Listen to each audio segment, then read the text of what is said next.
garden tour. It's a garden tour. It's a garden tour. Hi guys, welcome to another episode of Pepper Pals. I apologize, Lexi's not here. She's at work, and this is what I do when she's not here.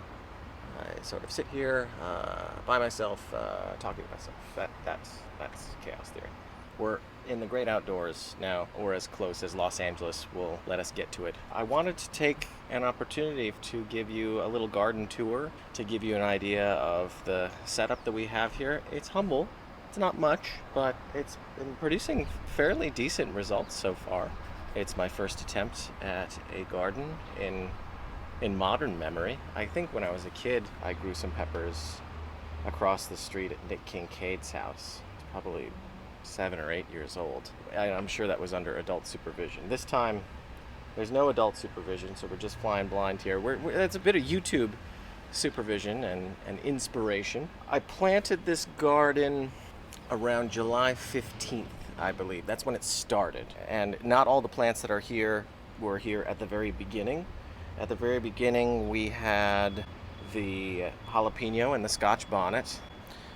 We also had the shishitos. Some herbs were there at the beginning. And then slowly over time after that, we've been adding to the collection. The first additions to the collection were the Caribbean Red Hot habanero. And you have seen the effects of that, which are quite potent.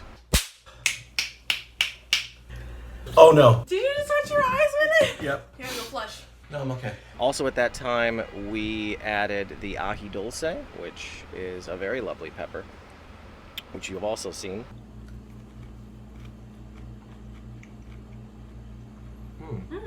Then later, fairly recently, today is August 25th. In the past week or so, we've added 4 more pepper plants. It's getting to be a problem, I understand. We've added a ghost pepper,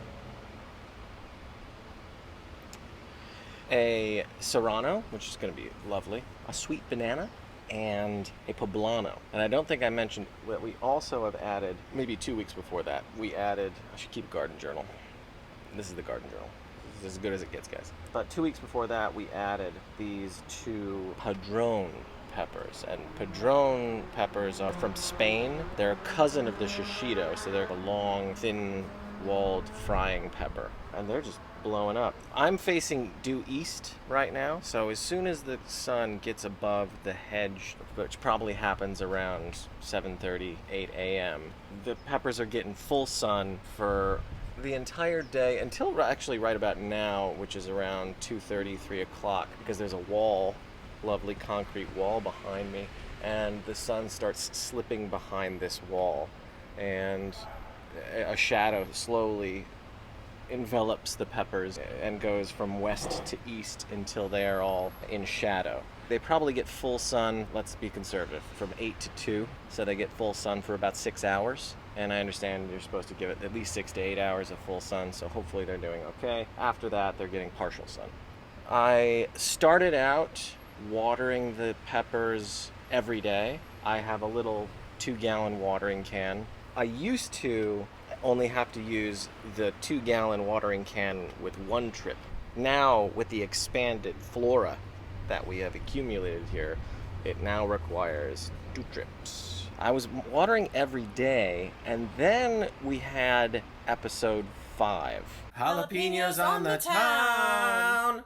And if you remember in episode 5, we had 3 jalapenos. And 2 out of those 3 jalapenos had 0 spice. Wait, this isn't spicy at all.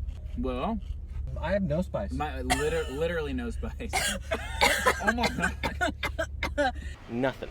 They just tasted like a regular bell pepper. I went online, did a little research, and one of the things they say online is that if you overwater your peppers, that can cause a tendency for them to not develop enough capsaicin, which is the compound which causes the heat. They develop capsaicin supposedly under stress as a defense mechanism, maybe. So I guess I was being too nice to these peppers. After that, then I switched from watering every day to watering every other day. I think that's all the news that's fit to print.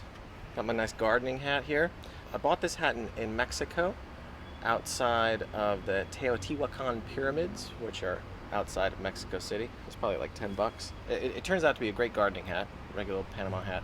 We were in Mexico in February for my birthday, and it wasn't until I was gardening this summer that I was looking at the hat, and I looked in the inner elastic lining, and I looked closely at this lining. You probably can't read it on screen, but it says Victoria's Secret. So what we've got here is this elastic that's been cut out of old underwear and repurposed to be a nice inner lining for my garden hat. I like to think about sometimes the young lady or young man who wore this underwear, and hopefully they had a good time in it, because I'm having a good time in it now. Oh, and finally, just 2 days ago, I got some lavender, which I'm very excited about. We've been struggling with a bit of a fly problem, house flies. It didn't used to be the case that we had fly problems, because we weren't always down here in the patio area of this parking lot. Once upon a time, we were up on the roof.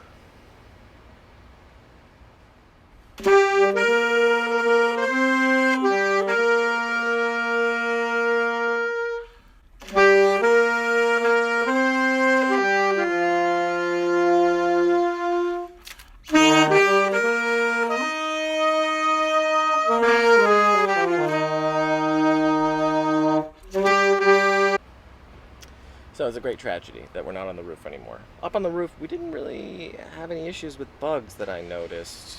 A few bees would visit us every now and then.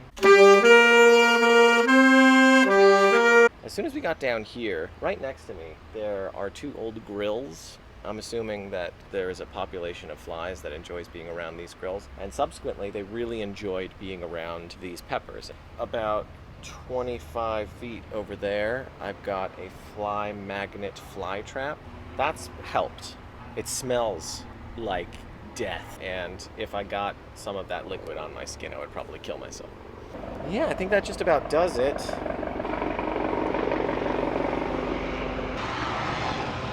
It's really relaxing, serene, outdoor garden. So I started growing these peppers mid-July. I'm not going to overwinter them or anything like that. I'm just going to keep them out here, and we'll see what happens. You know, we won't get any frost or anything like that here, so they may stop producing, but I think we'll keep them alive over the course of the winter. And I'll do subsequent updates about the garden and give you little glimpses of the peppers as they're growing. Thanks so much, guys. Look forward to seeing you next time on Pepper Pals. Bye!